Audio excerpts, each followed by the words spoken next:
Hey, welcome to the Mad Painter Show. Okay, are you sick of being in all your doo-doo and it's just surrounded everywhere and it's like, it's so much of it. I don't know what to do. I can't breathe. Yeah, but at the same time, do you know that can help you grow? Okay, so tonight's guest is Mr. Pooh. Say hi, Mr. Pooh. Hi, everybody. Mr. Pooh is just here to fill in for those words that I'm not really allowed to say, and we're just gonna put him up there. So here we have the title. When you get tired of your own, you know what I'm saying? Thank you, Mr. Pooh. And do you know how I can help you grow? So while I wrote this, I thought about the prodigal son, right? It's in Luke, New Testament. It's in Luke chapter 15, 11 through 32. In case you choose to read this on your own, because I'm about to give you my version, right? I'm just going to give you my version, okay? So here you have the prodigal son. He's the youngest, and he has an older brother, and it's the dad. These are the main characters in there. So the young son, the prodigal son, who's labeled as the prodigal son, he goes up to his dad like, yo, Dad, young money, can I get my inheritance money? Because you know what I'm saying, I ain't trying to be around here. I'm ready to go and do my thing. I'm feeling it. I'm smelling myself. It smell like I'm ready to go move around and shake a tail feather. So, Dad is like, all right. So he goes ahead. He go ahead and he gives him his money. And the prodigal son goes out there. Young money.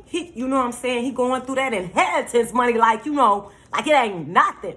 Then he finds out he doesn't have anything. And it's like, I'm a little bit hungry out here on these here streets. And so if a man don't work, he don't eat. And he just went on it and showered the money somewhere. So now he's working somewhere because he didn't get hungry. He out there with them young pigs. And it's like, here we are, surrounded by a whole bunch of Mr. Poohs. I mean, it's just everywhere. No longer is he smelling himself. He's smelling everything that's around him. And it's like, it ain't smelling all that good, you know what I'm saying? So I'm going to leave it at there just for one hot second. Because now we're at a place we are surrounded by a whole bunch of, because of the decisions we done made, how did we done went about focus, the crap that we done sat there and talk, because we thought we knew everything and we was smelling ourselves and just give it all to me, because I feel like, I know what I'm doing. I know I'm grown. I know what I'm doing. You don't know. I still don't know. I'm still learning. But now we are bringing our place to learning experience. Isn't that right, Mr. Pooh? Yes!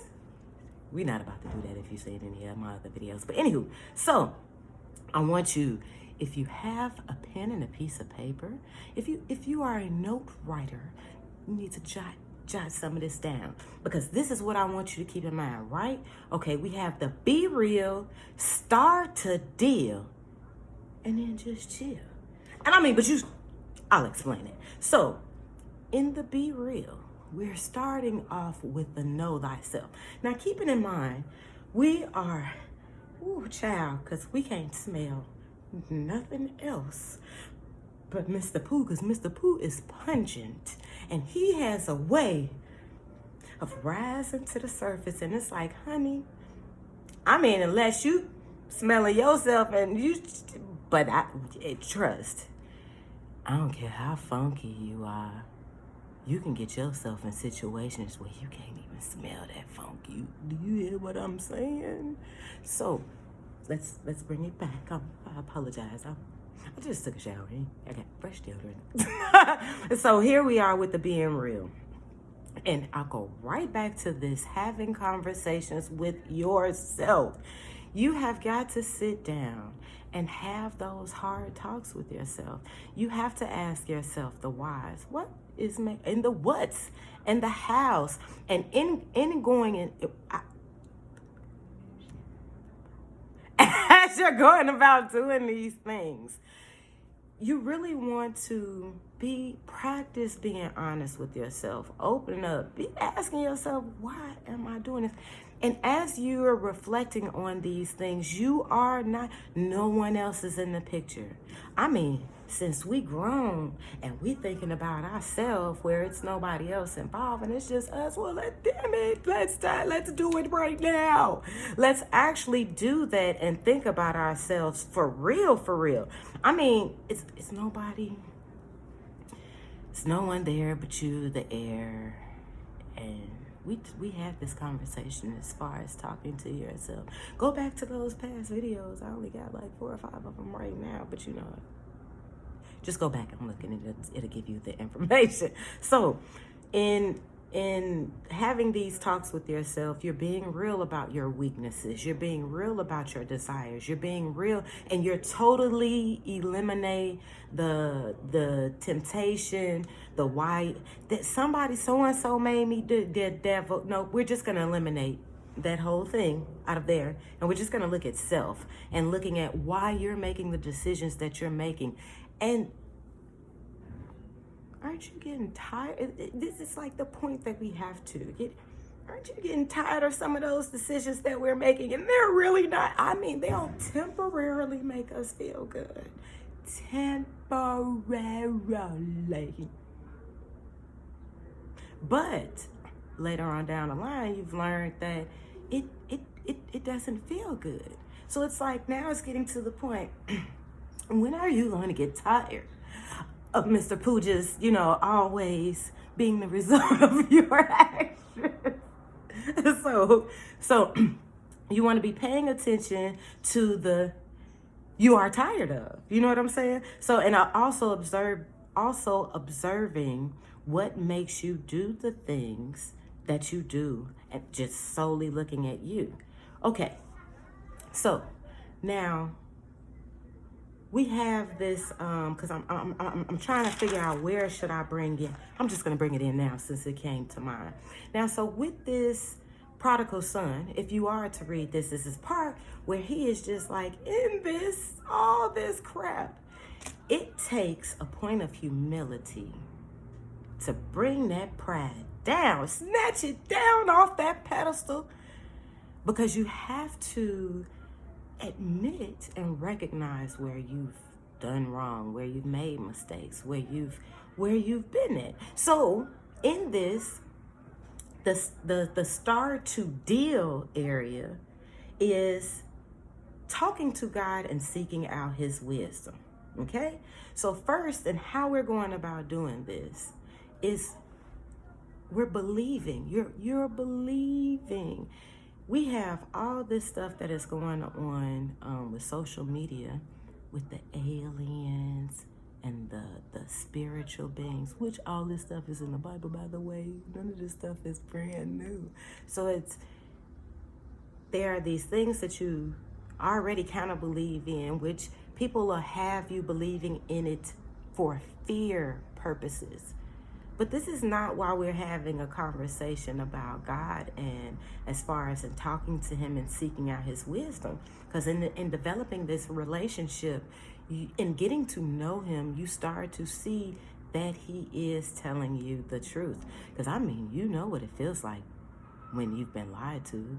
We've lied to ourselves many a day. And now we're on the point of getting out of the habit of lying to ourselves and working on practicing speaking truth. And part of that practicing and speaking truth, forgive me if you all hear that noise outside, but part of the practice in speaking truth is in seeking truth and seeking the word of truth. And when you start recognizing how these words are true, and how, as you're seeking God for this wisdom, that he is true and that he's also loving, that's what really changes things. That's what really brings the perspective. And it's like, oh my goodness. So in this talking and seeking wisdom, especially when you're recognizing that all this crap is like happening and you're not trying to just be in there and doesn't smell very pleasant. So it's like, and it's time to move around.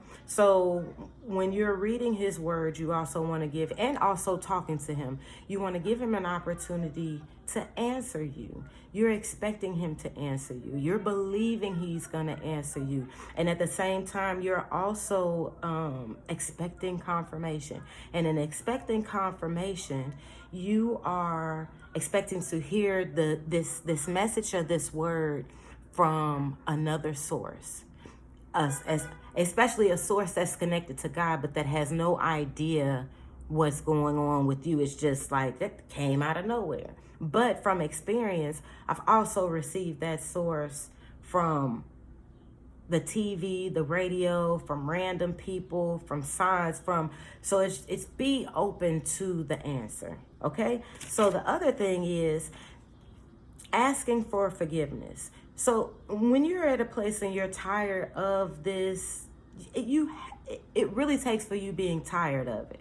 Because there are times where something still kind of feels good, you're still stuck in the memory of it, and you're still willing to go through the drama that those type of thinking or reactions create. So it really takes for you to get to the point where you're tired of it. You're tired of smelling this crap. You're tired of dealing with it. And so now you're recognizing. So in that part of knowing thyself, you are recognizing the things that you've done wrong. And it's not a thing for you to beat yourself up.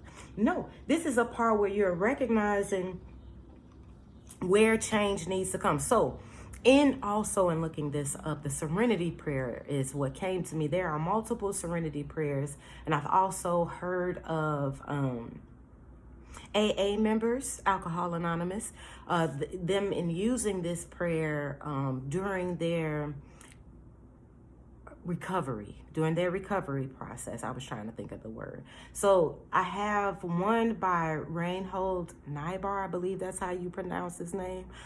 God grant me the serenity to accept the things I cannot change, courage to change the things I can, and wisdom to know the difference, living one day at a time, enjoying one moment at a time, taking the world as it is and not as I would have it, trusting that you will make all things right if I surrender to your will, so that I may be reasonably happy in this life and supremely happy with you forever in the next. Amen. So in looking at, in connection in what we were talking about, especially in that change department, in knowing and better knowing thyself, you're seeing the things that you have the ability to change and the things that you don't have the ability to change. One thing I've paid attention to as far as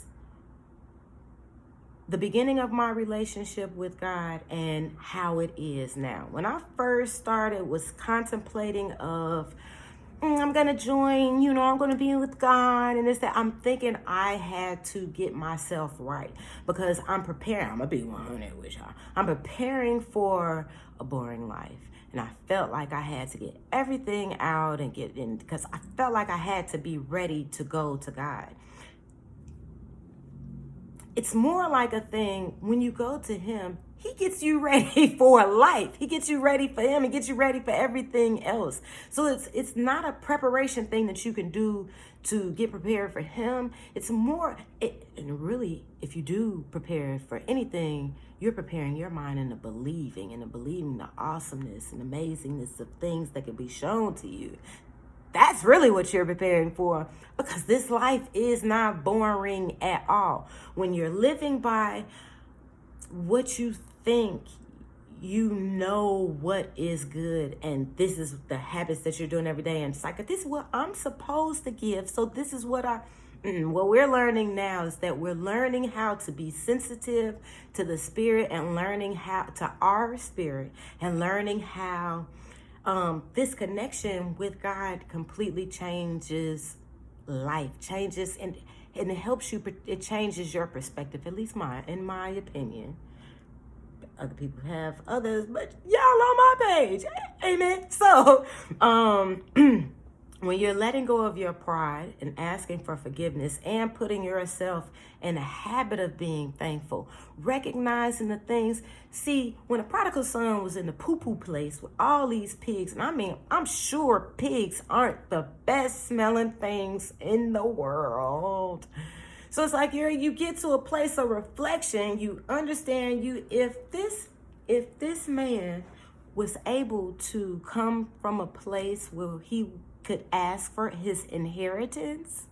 He came from a place where they apparently got some type of money, because ain't no way on God's green earth a poor man is going to be asking his poor father, yo, Dad, can I get that last loaf of bread so I can go ahead and...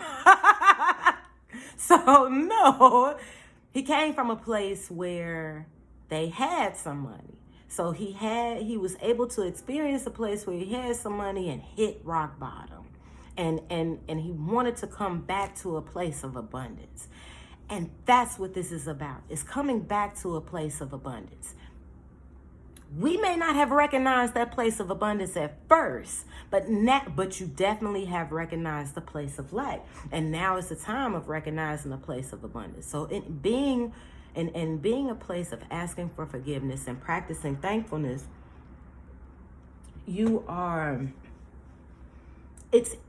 it's helping you to release some of those things, and also helping you to open up for a place of healing, for a place of change, for a place of perspective shift. Okay, so I just need to look at my notes for a second and see where we're going with this. So we are going to the be chill. So we are already coming from a place where we're tired of being in the crap. We're getting rid of our pride. We're willing to ask for forgiveness. We're constantly being in a place of being thankful. We're knowing ourselves. We're understanding what our weaknesses are, what our desires are, and we're working on shifting. We're working on, because how we were in the past, we have an idea of what that results to. So now we're working on appreciation. We're working on learning. This is where the part comes where we're learning how to the crap that we've been through is, which will help. Now this part is going to help us grow. So at this part, this is the be chill part. So you're in a daily habit of perspective change, and how you're going about perspective change. And they're not only reading words that are giving you life, you're listening to people that are in this relationship that are also giving you life. So it helps you when you are feeding your spirit, which I've explained before. It starts off in your gut. Your gut has never lied to you. Whenever there's been something wrong or something going in to tell you something's not right, you are feeding that part of you, so that it's now communicating with you. It's doing more than giving you like a baby kick, like I'm in there. No, it's actually having full conversations with you and letting you know, hey, this is what's going on. Because you're feeding it, you're giving it words, you're giving it more so that it can give back to you in return. So you're getting in the habit. You're also getting in the habit of consulting God for everything. Now, when I understand this video is going a little bit longer, but we have points here. So here in the book of Genesis, in Adam and Eve, you have that conversation that Adam and Eve, I see them as one. You can see them as a married couple. These are children. They don't know about the life like that. But here they're making a simple decision, something that seems simple as far as food. Like, it's something that seems simple, but it's something actually very major. And in making any decision, no matter how simple you think it is, or no matter how difficult you think it is, get in the habit of consulting God. God is like, in coming from and looking at the perspective as God and being far away, distant, and changing it from a loving parent, someone who cares about you. Now here in the prodigal, we go back to the prodigal son. Now here, the son comes back like, yo, dad, I'm through with that young money stuff. I miss you. I appreciate, I was wrong for what I did. I don't know what I was thinking about. And it's now the son returns and appreciates the value. The other thing is the dad. The dad is not looking at him like, here come this boy again. He is, man, about to have a party. It's like, man, my son is back. Yo, let's get the food. Let's get the music going. Let's go. My son is back. He's alive. Let's get this. And it's such joy. And this is how it is when you go to God. There's just such joy. There's not a thing of, well, you messed up, right? You're not going to get in here with them shoes. No. So, as we've gone through this, you have the be real, getting to know yourself, talking to yourself, the start to deal, going through this, asking God for wisdom, seeking help, seeking words and knowledge and wisdom of truth, and actually applying the things that you're learning and willing to make a change, willing to work on this daily, and then be chill. As you are consulting God and you're talking to him, you're believing in what he's going to say. So you're waiting on him to do what he's going to do. And at the same time as you're being chilling and you're waiting on him to do what he's going to do, you're continuing in that thankfulness. You're every day being thankful. Anytime you feel like, man, I don't have this, I'm going to need you to start looking at the things in the list of the stuff that you do have and be thankful for that. And practice this daily. And I promise you things will change. So, until we meet again, my friends,